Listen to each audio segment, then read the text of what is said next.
مینناکه سیلۍ لنډه او دردونکې کیسه امید لرم چې تر پایه پورې راسره واورئ.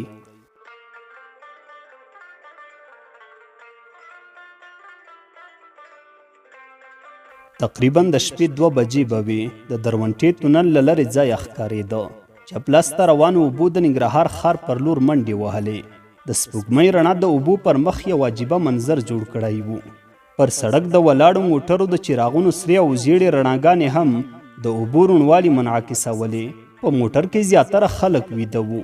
په لږه شیبه کې لاره خلاصه شوه او سور پلنکوچ لکه د مستې پیغلې په شان په منډه له نورو موټرو څخه د مخکې کېدو کوشش وکړ.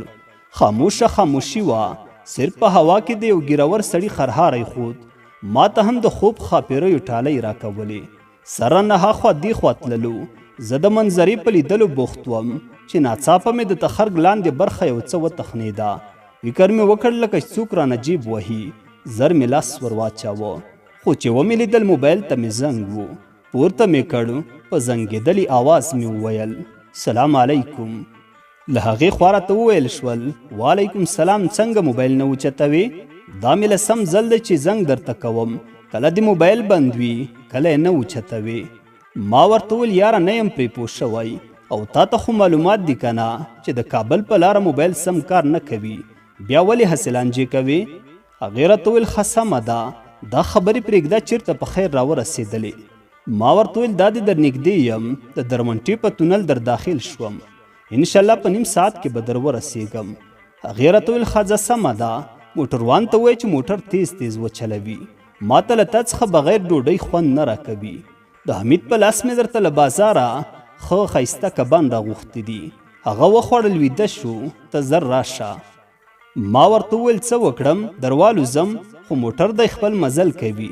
خیر دا 6 میاشتې صبر دی چې وکړ، نیم ساعت نور هم معطله شه، انشاءالله درځم په خیر. هغې راته ویل ښه سمه ده، په خیر راشي. موبایل قطع شو. موټر په کرار کرار له درونټې راواوښته او د ننګرهار ښار ته داخل شو. د ولایت مخې ته د سالار د کبابو بوی راباندې ډېر خوږ ولګېده. یو څه مې ترې واخیستل، یوه رکشه مې تر کوره پورې سپیشل کړه. په زیړه رکشه کې سره چراغونه لګېدلي وو. یخني مې زه نه رېږدوله. ما فکر کړی چې په ننګرهار کې به هېڅ یخني نه وي، نو ځکه مې له دفتر څخه هېڅ هم د یخنۍ د رفع کولو روا نه خیستل. خو دلته یخني نوم نه لري مګر شته دی. څه شېبه وروسته رکشه د یو پوخ کور مخې ته ودرېده. دا زما کور و چې پلار مې په ډېرې سختۍ سره جوړ کړی و. هغه دې الله وبخي، تل به یې ویل زما لوی ارمان د دې کور جوړول دي او همغه و چې کور یې هم جوړ کړ. رکشاوان ته مې پیسې ورکړې، خپل لوی بایک مې له رکشې څخه راښکته کړ. رکشې حرکت وکړ او ما د کور ودانۍ تر 6 میاشتو وروسته ولیده. یو څه ژړا هم راغله، خو بس مجبوري وه، څه به مې کړي وای چې ژوند کوو کار خو به ورسره کوو. د کور شنه دروازه مې ټک ټک کړه. د سیلۍ په سترګو کې اوښکې ډنډ شوې، غاړې ته مې راوغورځېده او په ژړغوني انداز یې وویل ته ظالم به بیا هم ما یوازې پرېږدې؟ ښه شېبه یې وژړل، بیا مې ورته وویل راځه کور ته، د دروازې مخې ته ولاړ یو، بده خبره ده. دروازه مې بنده کړه. سیلۍ مې یو لاس له ملا څخه تاو کړی و او په سینه یې زما سر ایښی و. ما په نه زړه خندا وکړه. سیلۍ پوره د 1 هفتې په رخصتۍ راغلی یم. زه دا 1 هفته له تا سره یم، چېرته درنه نه ځم. خونې ته داخل شو. سیلۍ لا هم ژړل، ویل یې خیر دی یوسفه، بیا سعودي ته مه ځه، همدلته ننګرهار کې هم ډېر کاروبارونه دي، یو مړی روزي به الله راورسوي. زما دا ډېر دولتونه او پیسې په کار نه دي. زه نه غواړم چې ښه موبایل ولرم، دا هم نه غواړم چې لکه د خانانو په رقم دی د ورځې ډېرې پیسې مصرف کړم. زه د دنیا له ټولو خوندونو ستړی شوی یم.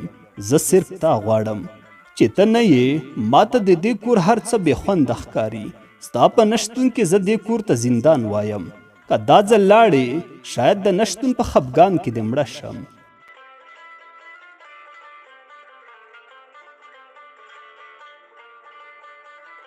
ما ورته ویل ولې ونی؟ زه خو دا دومره سختۍ ستا او خپل بچي حمید ته تېروم تر څو په دنیا کې بیا یو بل یوسف پیدا نشي چې د غریبۍ د لاسه په پلاستیکونو خرڅولو مجبور شي. داسې نشي چې خدای نخواسته زموږ زوی سبا ورځ د تعلیم په عمر کې د دې پر ځای چې تعلیم وکړي د خانانو د بوټونو په پالش کولو مجبور شي. زه نه غواړم چې یو ځل بیا د دې نړۍ ته زما په شان یو غریب انسان راشي. زه غواړم چې زما زوی د سرمایه‌دار دې نړۍ ته راشي تر څو د چا په مخ کې سترګې ټیټې نشي، او همدا د یو پلار ذمهواري ده. سیلۍ راته وویل سمه ده، خو ما ورته ویل خو مو پرېږده، نن شپه د دې خبرو نه ده. نن شپه خو سپوږمۍ او ستوري هم زما او ستا په یو ځای کېدلو خوشحاله دي. دا چې ته د شپږو میاشتو وروسته زما په غېږ کې پرته یې، سپوږمۍ زما او ستا په لیدلو ژاړي، او شاید د الله تعالی دربار ته دا دعا هم کوي چې خدایا دا دوه مینان خو بیا سره جلا مه کړي. سیلۍ راته وویل یوسفه پرون کمال راغلی و، ویلی چې ملک صاحب زموږ د ځمکې پوله ماته کړې ده، او ویلی چې سړک پراخه و نو زموږ ځمکه پکې اخلي. ما ورته ویل نو واد اخلي که نه؟ عالمان وایي چې د جومات لپاره ځمکه ورکول دومره ثواب نه لري لکه څومره چې د لارې لپاره ورکړل شي. سیلۍ راته ویل خو کمال ویل زه خپله ځمکه سړک ته نه ورکوم، که تاسې ورکوئ ور یې کړئ، زه په خپل ځای کې د کلي لپاره یو روغتون جوړوم. ما ورته ویل ښه سمه ده، دا دومره مهمه خبره نه ده وبشي، ته د خوراک څه راوړه چې سخت وږیم. سیلۍ راته ویل قربان په خپل کور کې به څنګه رانه وږی پاتې کېږي؟ دا دی لاړم او ډوډۍ درته راوړم. ډوډۍ مې وخوړه او په آرام ویده شو. دا ورځې ډېرې زر زر تېرېدې او دا د رخصتۍ ورځې بیخي نو د سترګو په رپ کې ووتلې. هفته تېره شوه او ما بیرته بیا خپل سامان وتړل تر څو بیرته خپل کار ته لاړ شم. سیلۍ راته په آخري ځل وویل یوسفه خدای ته وګوره که چېرته کېږي نو دا وظیفه پرېږده، زه د فقیرۍ په ژوند کې هم له تا سره خوشحاله یم. ما ورته ویل سمه ده، زه ګورم که وشي نو ډېره به ښه شي. زه بیرته خپل کار ته لاړم او سیلۍ بیا یوازې شوه. یو ورځ په کار کې بوخت وم چې زنګ راغی، ومې لیدو د کمال زنګ و. شنه بټن باندې مې زور وکړ. زوی مې وویل یې بابا د مور وضع مې ډېره خرابه ده، هیله کوم راشئ. کمال ماما او زه په روغتون کې یو، زما لاس څخه بیلچه وغورځېده. څه سیلۍ ناروغه ده او تاسې ماته اوس خبر راکړ؟ موبایل مې بند کړ او د کپیل خوا ته ورغلم. ډېرې زارۍ مې ورته وکړې مګر نه منله. ویلې تاسې افغانان هر وخت همداسې بهانې جوړوئ، دلته ماته کار په کار دی، اوس ته له کاره تښتې، زر خپل کار ته ورشه. زه بیرته راووتم او بغیر له اجازې مې وغوښتل چې لاړ شم، خو پولیسو د کپیل په وینا ونیوم. خلاصه خبره دا چې پرې نه ښودم. بیرته مې کمال ته زنګ وکړ او د سیلۍ حال احوال مې ورڅخه وپوښت. کمال وویل د سیلۍ حالت شیبه په شیبه خرابېږي، ډاکټران وایي چې وینې ته ضرورت لري. د پرون راهیسې مې پوره 8 ملګرو وینه ورکړې ده، خو په بدن کې وچیږي. ډاکټران وایي چې خاوند یې راوغواړئ شاید ښه شي. ته ولې نه راځې؟ ستا دا عیاشیانې به په عربو کې ډېرې اهمې وي. بې غیرته دلته د ښځه د مرګ په حالت کې ده او ته ورته خپل کار پرېښودی نه شې. ما ورته ویل ګوره کماله ته ورسره یې که نه، فکر نه کوم که زما ضرورت پیښ شي. ستا خور ده او زه او ته څوک یو، خو بس چې هر څومره پیسې لګېږي زه یې درکوم. کپیل را سره ډېر په زاریو ومنله چې 2 ورځې وروسته کولی شم چې لاړ شم.